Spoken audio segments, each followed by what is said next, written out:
सच्चाई सच छुपने नहीं देंगे। अस्सलाम वालेकुम, आदाब।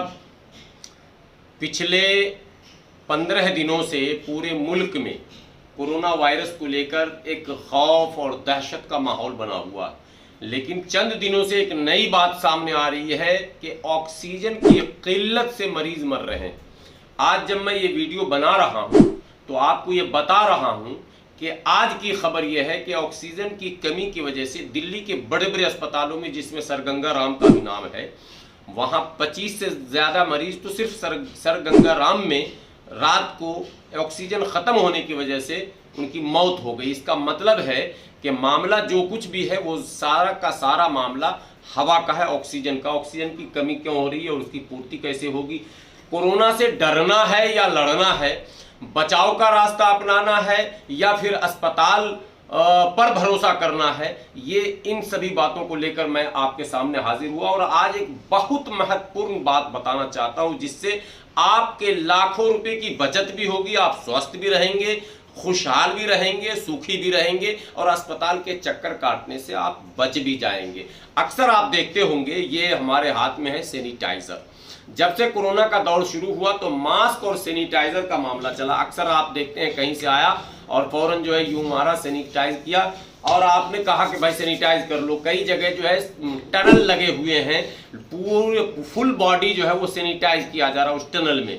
मतलब यह है कि एक्सटर्नल जो अटैक है, एक्सटर्नल जो कीटाणु है, जो वायरस है, उसको इस सैनिटाइज के जरिए जो है हम कम करते हैं या खत्म करते हैं। लेकिन क्या आपको पता है कि इस वक्त जो अटैक हो रहा है वो एक्सटर्नल नहीं हो रहा, इंटरनल हो रहा है। सबसे ज्यादा फेफड़ों पर अटैक हो रहा, और फेफड़ों को सैनिटाइज कैसे करेंगे, ये सबसे बड़ा सवाल है। इसलिए कि ऑक्सीजन का मतलब आपका बाहरी के शरीर से कोई लेना देना नहीं है। ऑक्सीजन की कमी का मतलब है कि आपके सांस में कहीं ना कहीं कमी है और फेफड़ों में कहीं ना कहीं कमी है, जिससे आपका ऑक्सीजन लेवल घट रहा है लगातार। तो फेफड़ों का सैनिटाइज कैसे होगा, ये असल मुद्दा है जिसको मैं बताने आज आया हूं।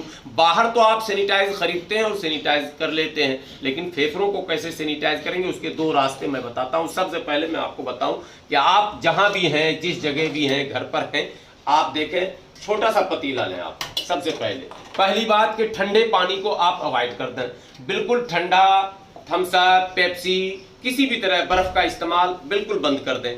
और रोजाना पानी आप पीते हैं, जितनी आवश्यकता पानी की आपको है, जितनी जरूरत है जिस्म को, उतनी पानी को आप पहले तैयार करें। अब आप कहेंगे तैयार कैसे करें? मान लें आपको 2-3 गिलास पानी पीना है। ये लीजिए, मैंने गिलास में पानी डाला, ये 1 गिलास, ये लीजिए जी 2 गिलास। चलिए अभी 2 गिलास मैं बनाता हूं, आपको बताता हूं 2 गिलास में करना क्या है। ये देखिए गैस हमने चालू कर दिया और ये पतीला छोटा सा है, 2 गिलास इसमें हमने पानी डाला। इसमें आप डालें, ये देखें अजवाइन। गांव में सभी लोग जानते हैं, गांव से लेकर शहर तक ये चीजें हर जगह अवेलेबल हैं। अजवाइन 2 गिलास पानी में हमने डालना है 1 चम्मच। ये हमने 1 चम्मच अजवाइन डाल दिया 2 गिलास पानी में। अब आपको ये देखें, इसको कहते हैं कलौंजी, और गांव में इसको मंगरेल भी कहते हैं। मंगरेला, मंगरेल, अलग अलग नामों से लोग इसे जानते हैं, लेकिन यह है कि कलौंजी। और कलौंजी के बारे में जो मुसलमान देख रहे हैं उन्हें मैं बता दूं कि तिब्बे नबवी में इसका जिक्र है और यह कहा जाता है कि मौत के अलावा तमाम बीमारियों का इलाज जो है वो इससे है, यानी कि जिसको हम मंगरेला कह रहे हैं उससे है। तो ये सिर्फ तिब्बे नबवी में नहीं बल्कि वैदिक उपचार भी जहां बताए गए हैं उसमें भी इसका जिक्र किया गया है। ये भी आपको 1 चम्मच डालना है। ये देखिए मैं इसको 1 चम्मच इसमें डाल दिया मैंने, ठीक है। ये हो गया अजवाइन और कलौंजी 1-1 चम्मच। अब आप आए, ये देखें, ये है दालचीनी। दालचीनी वो मसाला है जिसका आप अक्सर इस्तेमाल गरम मसाले के तौर पर करते हैं, जब कुछ बनाते हैं उस तरह का स्पाइसी तो बनाते हैं। ये एक छोटा सा टुकड़ा जो है दालचीनी का, वो भी इसमें हमने डाल दिया। अब ये आपको दिखाता हूँ, ये है सौंठ। सौंठ आप जानते होंगे, जो अदरक का सूखा हुआ होता है उस सौंठ कहते हैं। एक इस साइज का सौंठ जो है वो भी हमने, ये देखिए, ये पतीले में डाल दिया हमने इसको। अब आप इसमें डालेंगे एक बड़ी इलायची। ये इलायची है जो दो तरह की इलायची होती है, एक छोटी एक बड़ी।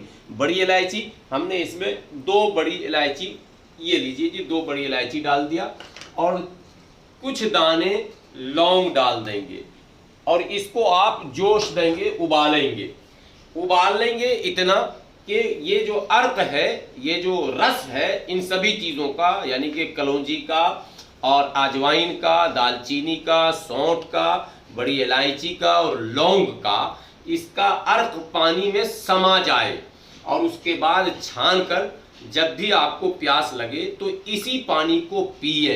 ये तो एक फार्मूला हो गया कि इस पानी को आप पिएंगे, इससे भी आपके जो इंटरनल प्रॉब्लम्स हैं सांस लेने में या फेफड़ों में, वो तमाम चीज़ों को ये दुरुस्त कर देगा और सांस लेने में आसानी होगी। आपकी गले को साफ करेगा, सांस की नली को साफ करेगा और जो ऑक्सीजन का प्रॉब्लम खड़ा हो रहा है इस वक्त, जो कमियां हो रही उसको भी ये दूर करेगा। दूसरा जो असल सैनिटाइजर है जो फेफड़ों का, वो है सांस लेना, या वो जिसको आप बोलते हैं स्टीम, भाप। अब इसमें हमने ये पानी डाल दिया कुकर में और इसमें भी हम डालेंगे ये देख लें, ये कलौंजी हमने इसके अंदर डाल दिया और अजवाइन भी इसके अंदर डाल दिया हमने 1-1 चम्मच। और ये पानी उबल रहा है, इसके अंदर हमने ये सौंठ डाल दिया, इसके अंदर हमने ये दालचीनी डाल दिया। ये पीना नहीं है, इसको भी याद रखें, इसको पीना नहीं है। अब इसको स्टीम लेना, भाप लेना। ये कुकर पर मैं क्यों दिखा रहा हूं, ये जरा सा मैं आपको बताना चाहता हूं। कुछ लोग क्या कर रहे हैं कि कुकर में ये ऐसे लगाया और ये हो गया जी, जोश आना शुरू हो गया और इसमें स्टीम बनना भी शुरू हो गया। ये तो अब स्टीम कुछ लोग पाइप के जरिए से सिस्टमेटिक ढंग से स्टीम ले रहे हैं, मुंह में भी और नाक में भी। लेकिन हम लोग जोश देने के बाद कैसे लेंगे स्टीम, वो आपको दिखाएंगे। और ये चीज अगर रोजाना 2 टाइम आपने कर लिया तो याद रखें, आपको अस्पताल जाने की जरूरत नहीं है। हाँ, बहुत सारे अफवाह वाले वीडियोस भी आते हैं, ये हो जाएगा, वो हो जाएगा। अफवाह से भी आपको बचना है। डर भय को दूर भगाइए और इस लड़ाई से घर में रहते हुए आप कैसे आसानी से लड़ेंगे, कैसे घरेलू उपचार आप करेंगे, ये इससे बेहतर तरीका आपको कहीं नहीं मिलेगा। बिल्कुल सस्ता और अच्छा और माने लाभदायक, इफेक्टेड जिसको कहते हैं, बिल्कुल 100% आजमाया हुआ। पिछले कोरोना से लेकर कोरोना सेकंड में हमने इसी को आजमाया है, इसलिए ये फार्मूला आप तक पहुंचाने की कोशिश कर रहा हूं। अगर अमल इस पर कर लेंगे तो मेरा दावा है कि आपको अस्पताल जाने की नौबत नहीं आएगी। 2 वक्त इस पानी को पीना और 2 वक्त इस पानी का स्टीम लेना, यानी भाप लेना। भाप लेने के तरीके मैं अभी बताता हूं। ये हमारा स्टीम हो गया तैयार। ये दिखाइए, एक मोटा सा चादर लीजिए आप, ये देख रहे हैं, मोटा सा चादर हमने ले लिया और यूं बैठ गए।